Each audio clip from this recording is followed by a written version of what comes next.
Hello there, everybody, and today I'm finally here to review the last 3 episodes of Andor Season 2.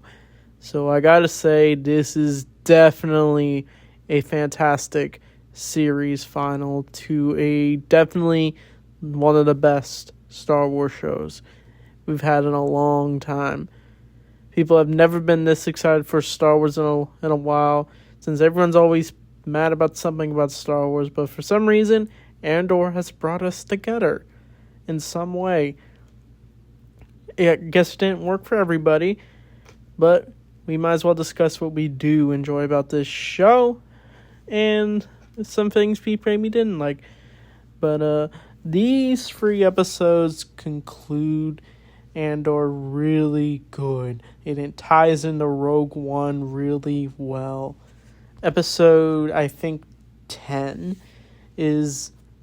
Andor doesn't even show up in this episode at all. It's all about Luthen. He basically gets his final moment in this show, where he has the intel about the Death Star. He finally learns about it through his peers, and it starts to catch up to him as he is chased by Dedra, who has a casual conversation with him at first until he decides to stab himself so the Empire cannot get to him. And he's first giving medical treatment even though the guards are surrounding him. Even Dedra threatens him, as he even shows her his art collection, but the knife is what gets him.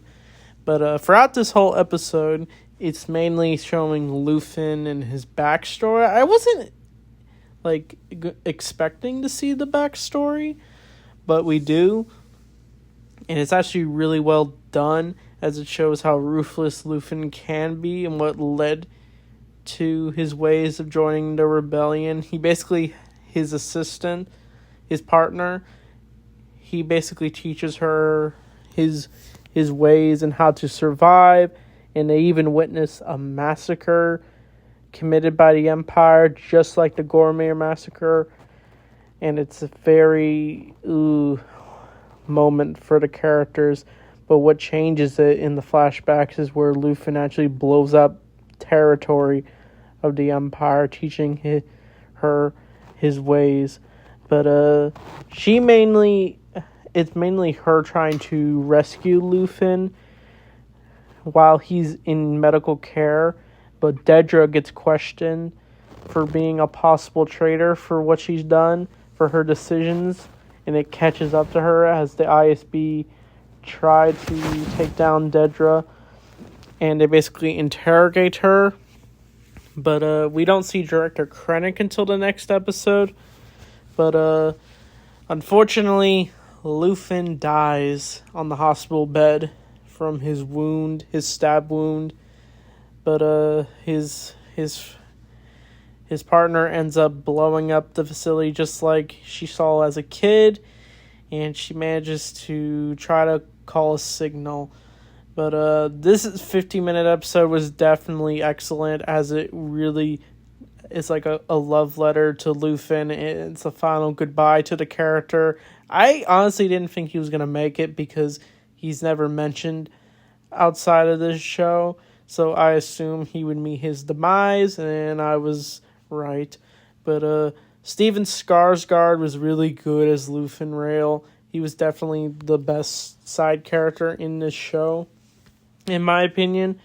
Sorry if it took me a while to get his name right, since, I'm not good with names. But the next episode is where we finally see what Cassian's up to. He's just relaxing on Yavin 4, playing it casual with K2SO and his friend from Narkina 5, and they're playing cards, just having a fun time until it's interrupted by one of the people in Yavin 4 who warns Cassian that they have to go to Coruscant to rescue Luthen's partner. Sorry, I don't know her name, but Cassian agrees to go on this journey of K2, and they even take their ship with them.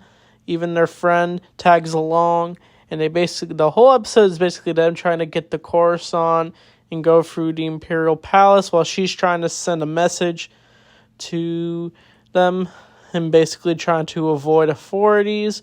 But eventually she is tracked down by authorities, and we get like these, not stormtroopers, but they basically kind of just look like admirals in armor who are got their blasters loaded up. And I do like the moments between Cassian and K2. This show is originally going to probably be like a Cassian K2 show, but they actually built a story off of Cassian. It's wild that this whole show, Cassian does not team up with K2 until like the last, I guess, 3 episodes of the show, since he gets built, and now the two are already bonding. K2's already got his jokes in, but he ends up helping Cassian later when he's told to stay behind, but he decides to help out, and K2 is just brutal. He even recalls the times he was a security droid, but he ends up taking out most of the goons. But the episode does end on a cliffhanger on Coruscant, but this is where we get to the last episode where everything ties together really well.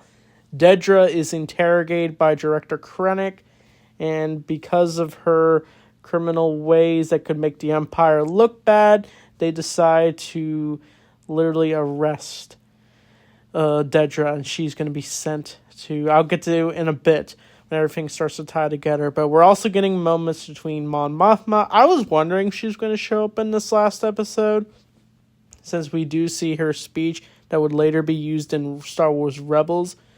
And we also see Saw Gerrera, who's got his attire when we see him on Jedha. We get a bunch of references, but basically the information Luthen left behind was given to his partner, and she is rescued by Cassian, but she passes out, but she has the information about Project Stardust, which is later revealed to be the Death Star, and we get mentions of Galen Erso, Jin's father, which is real nice.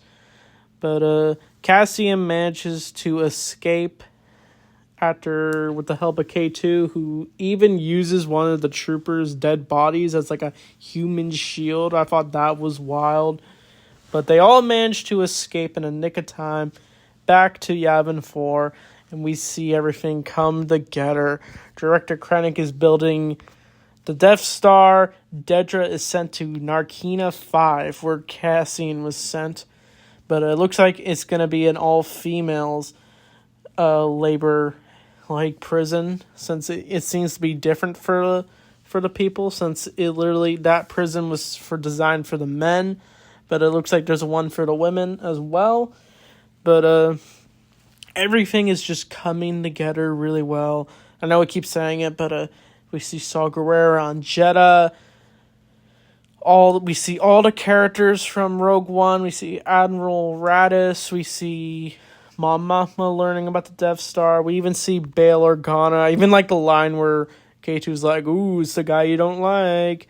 And he even tells Cassian, "May the Force be with you," which the show never really referenced the Jedi at all. And this is our first, I guess you can say, reference to it. But what makes it even sadder is this is where Cassian leaves the planet as he goes into his ship, and this is where he ends up in Rogue One, because literally the post-credits scene, there's not even one at all. It literally is Rogue One. But what's even sadder is we also see Blix, who gave birth to a child by the help of Cassian, and what's depressing about this ending is Cassian never got to meet his child. He never even got to know she was pregnant and even had the child. So Cassian never got to know about his child. He died a hero of the rebellion. He probably reflected a lot on his mother and what she taught him when he was a boy. But he never even got to find his sister, unfortunately. Honestly, Andor ends on a depressing note, because as everything comes together, I even like the casual moments with Mon Mothma just having breakfast with the other rebels, and everything just comes together when they do learn about the Death Star. We even see it with director Krennic. But, yeah, that's the ending of Andor. So Andor was easily the best Star Wars show and the most difficult show for me to watch. But I gave it my all with this show. I'm very glad I watched it. I don't know what's next for live action Star Wars, since I think they're just going to focus on the movies now. But ended it on a good note with Andor Season 2. So, yeah, I don't know if I have anything else to say. So, the season was really good. Each arc was all tying together really well. Because this show really does tell you to focus when watching this show. I give Andor Season 2 definitely a 10 out of 10 for sure. Definitely go check it out for sure. And definitely want to see more Star Wars content and do more videos. But anyway, thanks for watching, and may the Force be with you always.